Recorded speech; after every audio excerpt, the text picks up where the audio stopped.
We will now continue with the practice session introducing WIPO Proof. For those who are still with us, we should also have now Mr. Claudio Cocorocchia online. Claudio, can you hear me?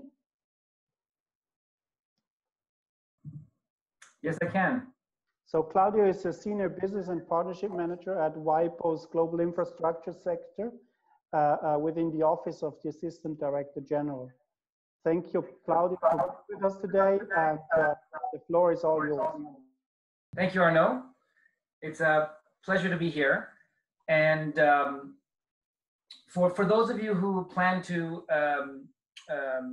log off the webinar at this stage, I would just ask you to give me really just two slides of your time. The way I've designed the next part is to provide very much an executive summary of what WIPO Proof is, which shouldn't take more than 2 minutes, and then allow you to leave if you already had planned to.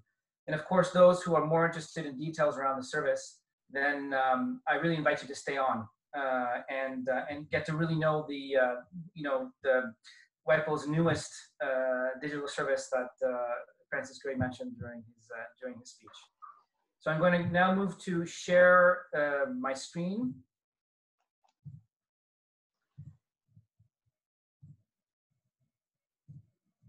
Here we are. And I hope that that is visible to everybody. So as I mentioned, 2 slides of your time for those who have to leave quickly. And really, before we get started, I'd like you to imagine yourself in the shoes of a real innovator or creator.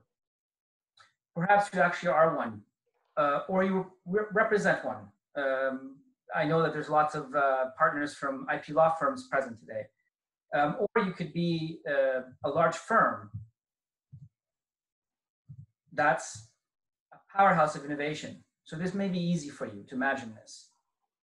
Now just think about the multitude of ideas, creative works, or unique data that you generate on a regular basis. You have pride in your work and feel that most of what you produce is very valuable. Perhaps this value is not immediate, but you definitely wouldn't want to give away this work or have it fall into the wrong hands.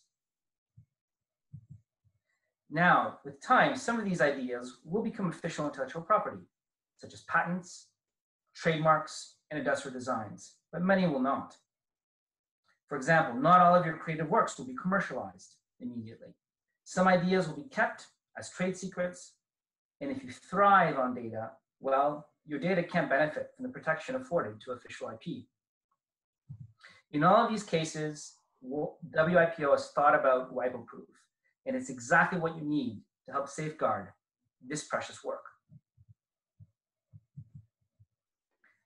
WIPO Proof differs from similar services in the marketplace because it is backed by the World Intellectual Property Organization, considered the custodian of the international IP system, with over 130 years of experience and trust around the world. WIPO Proof provides valid evidence that can be used in a dispute, which helps preempt unlawful behavior. It's affordable. Most of you will pay a maximum of 20 Swiss francs, and that's without any discounts readily available. And this includes storage of the WIPO Proof token for 5 years on our Swiss-based servers. Now, the term token will be better explained in the next slides. Given the WIPO brand, it benefits from worldwide recognition and provides full confidentiality for you and your activities. So in today's presentation, I will take you through the what, why, and how related to WIPO Proof. So items 1 to 4 on the agenda, followed by a quick demo of the service's main features and usability. And this, of course, will be followed by a Q&A session. So what exactly is WIPO Proof? WIPO Proof, very simply, is an online fee-based digital timestamping service for innovators, creators, and the professionals who service them. It provides proof of existence and possession of an original digital file at a specific point in time, which cannot be altered or changed. It is based on technology called Public Key Infrastructure, or PKI, which is a process of electronic signed certification. Think of it as a digital notary. You may be aware of physical notaries. People take legal documents or agreements to a physical notary to get them notarized. The result is a seal on a document, a signature, and a date stamp. Think of WIPO Proof as the digital version of a physical notary. Now, physical notaries can make mistakes, signatures can be forged, and paper trails can be modified after notarization. This is not possible with WIPO Proof. Its digital certification process is essentially tamper-proof. Not even WIPO, the entity that generates the certificates, can modify them, nor can fake ones be created because of the underlying secure PKI technology that is used. Therefore, trusted timestamping means that WIPO can say with the highest level of confidence that the date and timestamped digital fingerprint of the file is accurate and cannot be tampered with. Authorities that provide this type of service by generating digital timestamps are normally called TSAs, or timestamping authorities. WIPO is a trusted TSA. And the main product of WIPO Proof, which I mentioned in an earlier slide, is called a token, which is a date and time-stamped unique digital fingerprint of a file digitally signed by WIPO's private key. Now, why has WIPO developed WIPO Proof? The answer to this question is very much related to the innovation lifecycle that WIPO is entrusted to support globally. Looking at this lifecycle as a process, we have various stages which are displayed on screen. Note the back and forth between exploration and development. This is a very important stage in the process of innovation and is commonly referred to as ideation. Now, it can be called a life cycle because innovation can be cyclical, where new inventions and creations feed off existing ones.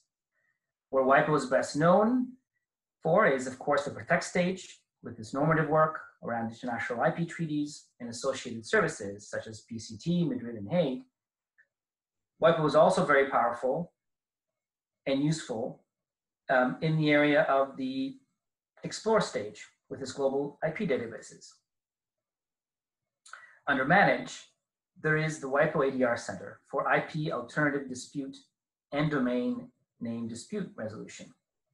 However, at every stage of the innovation lifecycle, enormous amounts of intellectual assets, which are increasingly or exclusively in digital form, as mentioned by the DG earlier, are being generated.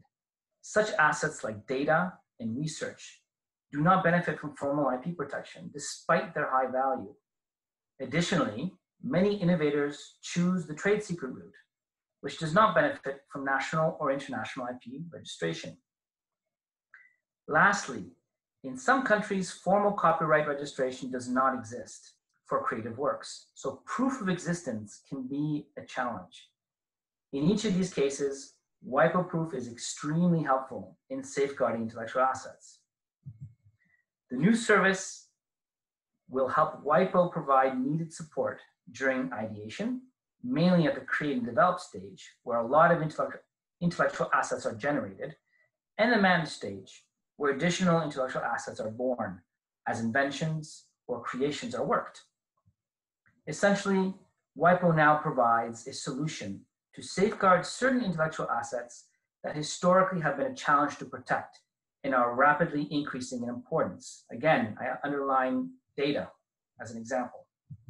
Lastly, WIPO Proof neatly fits into our one-stop shop platform concept, fully integrated into our IP portal, where seamless customer experience with other WIPO services can be maintained. So very quickly, what can WIPO Proof do? It can prove the existence and possession of a digital file at a specific point in time. And it can verify if there has been a change to the original digital file for which a WIPO Proof token was issued. Now, there are some things that WIPO Proof is not, and I think it's important to note these. It's not a registry. At no point in time does WIPO receive or store the original file, nor would it have any information on the content of the original file. This retains complete confidentiality. WIPO believes that most innovators and creators prefer this level of discretion. WIPO Proof does not provide protection based on international treaties, directives, or formal IP designation, or assign any kind of IP right.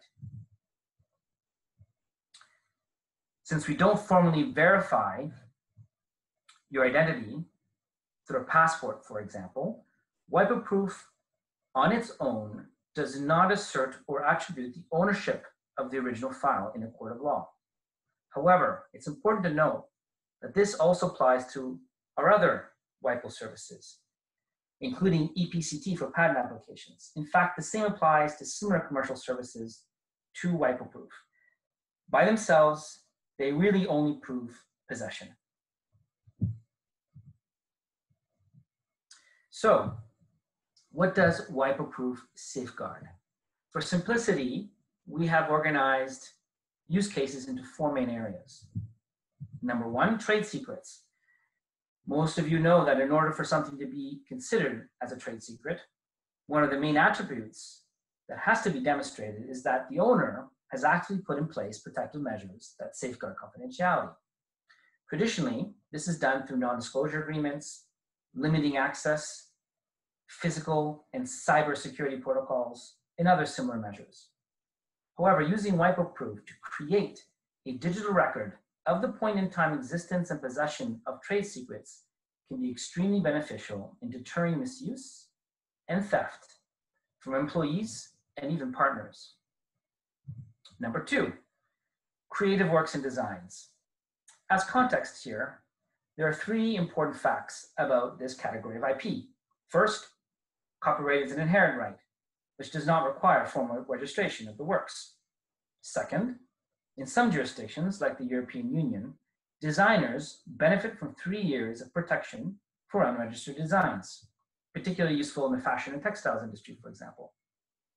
And third, creative works such as films and music are often collaborative and joint projects where each artist contributes their own individual works to produce a final product. And it is only this final product that is commercialized. In each of these 3 cases, being able to prove the existence and possession of individual works with the highest level of certainty can be essential in resolving future disputes, such as infringement, misuse, and misappropriation. Number 3, research and data. In the majority of jurisdictions, intellectual assets such as data and lab notes have no formal registration system or the granting of rights, so safeguarding such assets against potential theft or misuse is critical. Data, as mentioned by the DG, is becoming such an important asset for companies and organizations that owners can't afford to leave such valuable data vulnerable to risks. By using WIPO Proof to date and timestamp the existence of data sets in their specific states, entities are strategically gaining a form of low-cost insurance in case such data is stolen or misused. And finally, what we considered other digital assets. These can be related to innovation or IP activities, as explained on the slide, but WIPO Proof has non-IP applications as well.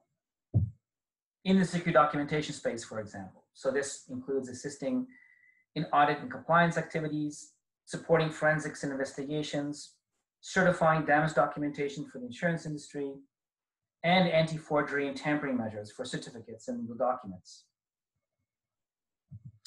Now, without going into too much detail on the mechanics, I will briefly walk you through the main stages of the WIPO Proof service. There are 3 major components from a customer experience point of view. Imagine a customer who wants to secure their intellectual asset through WIPO Proof. They access the website where they register themselves with a WIPO account and authenticate to the service. existing WIPO service customers from EPCT, for example, can seamlessly access WIPO Proof using their same WIPO account. And this is facilitated, of course, by the AIPPI portal. Once authenticated, customers select the file or several files for which they would require a WIPO Proof token, pay for the transaction, and then within seconds, download their tokens and receipt. Now, in 80 to 90% of the cases, a customer's journey really ends here. In about 10 to 15% of the cases, the customer or any third party could come back to the WIPO Proof service to verify the token and prove the existence of a file at a particular point in time. This could be as part of dispute resolution, for example, or a judicial process. The time difference between step 2 and step 3 could be many, many years after the original WIPO Proof token was generated. But online verification is free of charge, whereas a more formal premium certificate that officially documents the validity of the token can be purchased for a nominal fee. Now I'm going to get into the demo side of the presentation. So I'll walk you through the screens and the main process here. This, what you see on screen, is the top level of the main WIPO Proof website. As mentioned earlier in the presentation, WIPO Proof is integrated within our AIPPI portal, where a standard top-level menu bar is shared across all of our IP services. And it's from this menu bar that WIPO Proof FAQs and contact details are accessible under the Help menu. WIPO Proof, the website also has its own menu items, as noted here. There's access to a personalized dashboard here, specific to your WIPO account, and simple navigation to explore key information about the service. The entire homepage is scrollable. Here we scroll down to the use cases, for example, or we can use WIPO Proof's menu here to access the detailed use cases directly.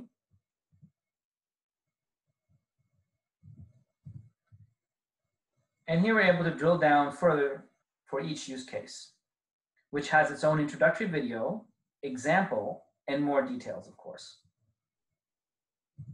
The WIPO Proof service is accessible from many points on the website, such as from this Get Started button. Access to the service is immediate, allowing you to quickly generate one or more WIPO Proof tokens. Notice here that the service is not requesting authentication, ensuring a seamless user journey. Actual payment, of course, requires login, and we'll get to that later. By either selecting or dragging and dropping files, the token creation process begins. So in this case, imagine that I'm an aspiring entrepreneur with an innovative design idea for a new COVID-19 protective mask that will revolutionize the pandemic protection market. Since my designs are at an early prototype stage, I'm still not ready to apply for industrial design protection via WIPO's Hague system, for example. So WIPO Proof is the perfect solution, allowing me to safeguard my preliminary work. With my file selected, I enter key information to the system that will help me identify and manage the token after. It's important to clarify who owns the digital file. In this case, it's mine. But note that with authorization, you can represent owners of the file, selecting the appropriate option here in this box. Consider this like self-certification that you are the owner or represent the owner. This means that WIPO Proof can be used to prove ownership and authorship if the token is presented with additional evidence linking possession to ownership. Moving along, I can use a digital file name that is different from the original file name to help me identify it. For example, if I'm safeguarding a data set, I may want to be more descriptive here in this box. Then I need to categorize my intellectual asset. which is important for managing my associated tokens through the WIPO Proof dashboard. Here, I have currently 9 categories to choose from. I decide to flag this particular prototype as a creative design, since it's just an image. Then I include notes to help me identify and manage this particular WIPO Proof token. At this stage, I can also decide to include additional files in my request, each requiring the same field information to fill in.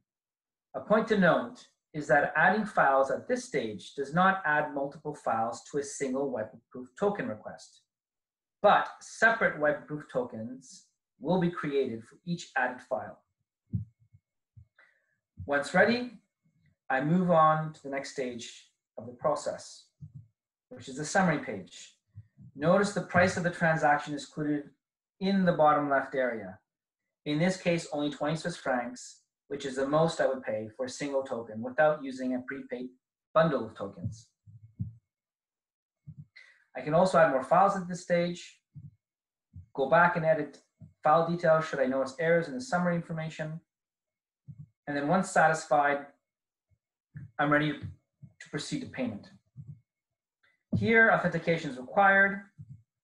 If I don't have a WIPO account, I can create one directly from this stage of the process in a matter of seconds. Once ready, I log in, and I am on the payment screen.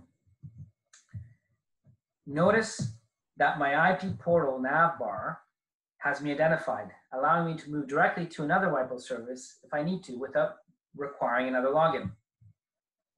My payment options are made available to me here, and total fees for the transaction are displayed here. In this case, since I have an active bundle of tokens, which is the default for the fee payment at this stage, the fee is displayed as a number of tokens that will be used from my bundle. Once I click Pay Now, the transaction is processed, but I can choose to save this transaction for processing later through my personalized dashboard if I wish. I can also, of course, cancel the transaction or move to a previous screen to update any information. I choose to Pay Now and enter into the fourth and final stage of the process, which is the confirmation of the transaction, where here I can download a zip file containing my receipt and the actual WIPO Proof token. And I can choose to email the receipt, but not the token, to someone else. Every transaction sends an email confirmation to me that the token has been created with all the associated details. And this also can serve as receipt. The token can be downloaded at any time from the WIPO Proof dashboard. It's important to note also here that at this stage, WIPO has stored a copy of the token on its servers in Switzerland. A 5-year token storage period is included in the price of the token, and before expiration of this period, customers will be notified by WIPO with renewal options for consideration. Now, token storage by WIPO is very useful for many reasons, including a secure way to download misplaced or deleted tokens, or downloading a copy for a business partner, for example. Here, the main process is complete, and by closing the screen, the customer is taken back to their personalized dashboard, which is this. And this is where you manage all of your WIPO Proof activity, which is organized by different sections shown here. Now, sections are expandable, as we see with the example of the token section here. And by selecting an individual token, they can be managed. Here we select the token, and we can download it again here if needed. Now, more details on each token can be accessed by selecting the digital file name hyperlink here, as an example. These information pages provide key details for each token, such as the unique hash code which is the digital fingerprint that includes the file's DNA information, shown here. Other sections can be expanded as well for details. And each section can be accessed rapidly through the dashboard's own menu without needing to scroll to specific sections. This becomes very useful if you have many, many different activities or tokens to manage. Importantly, from the dashboard, all key WIPO proof services can be accessed and initiated, and it's here at the top right. So, for example, let's buy a bundle of prepaid WIPO proof tokens. Once on the service page, I can select from a list of predefined bundles on offer. Here, with a bundle of, for example, 1,000 prepaid tokens, which can be used over a 2-year period, I effectively reduce my per token cost to only 13 Swiss francs.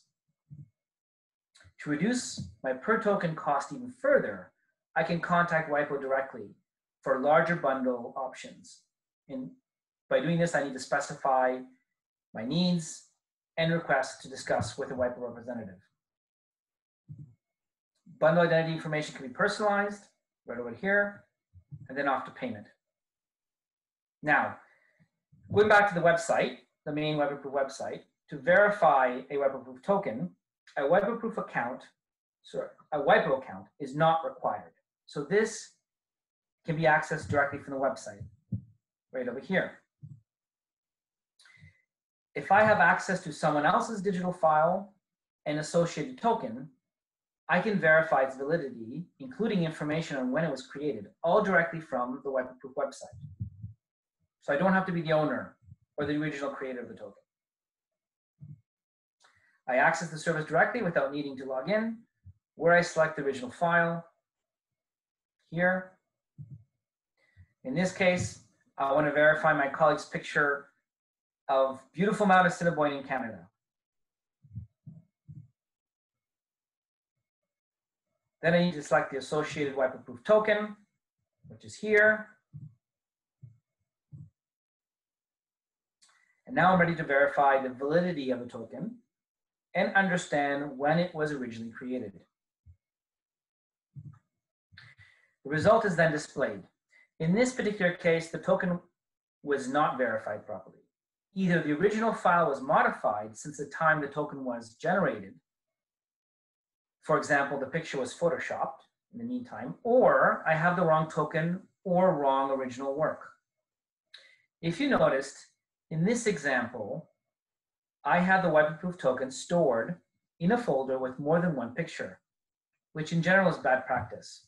We highly recommend that customers store each token with its corresponding digital file in separate and distinct folders to avoid confusion.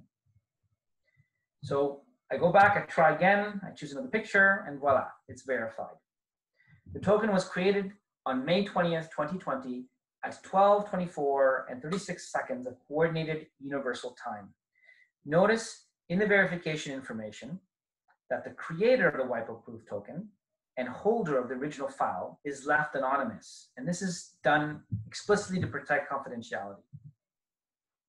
I can now request an official PDF certificate of this verification, which also includes the details associated with the token and when it was originally created, all signed by a WIPO official, right over here. And this is what a WIPO Proof premium certificate looks like. It can be very useful in courts of law where the judge or jury requires something in a more traditional certificate format, which can also be printed. This same sample, by the way, is also available for download from the WIPO Proof main website, so you can look at it more closely after this webinar. So that concludes this short demonstration of the service and also my presentation. So thank you for your attention, and I now look forward to answering any questions. Thank you very much, Claudio. We received 2 questions from the floor. The first one is probably a more technical question, and it relates to the fact that on the one hand, you're able, or the system should be able to kind of ensure that the data file has not been changed, and that, on the other hand, if I'm correct, like you're not storing any data. So I assume it's a kind of encoding, right? Correct. Essentially, what PKI technology does is it accesses your file from your local browser, okay, with a encryption. And so using your local browser, it essentially creates the hash, which is basically a digital fingerprint, an encrypted digital fingerprint of, you know, I mentioned the DNA of the file. It really is that. It gives all the specific details of the file and its contents without understanding what that is. And then it's that hash that is then uploaded to WIPO Proof service, which then is given the date and time stamp from our servers, and also the signature of WIPO's private key. Now it's also given a signature from a public key for other reasons. And then that let's say package is what we call the token. Encrypted, so it's basically at this stage in history, it's very difficult to decrypt or to hack. And then that's what we store, is that package, that token. And then we also provide it to you for download. Thank you very much. And my second and already last question is from the floor refers to the fact that, I mean, you've launched this now. Do you have already a response from the market? I think Francis Gurry already touched upon a little bit on this. But the response from the market was it what has been expected, or have there been any surprises? No, I mean, I think it has been expected to have a strong interest from the marketplace.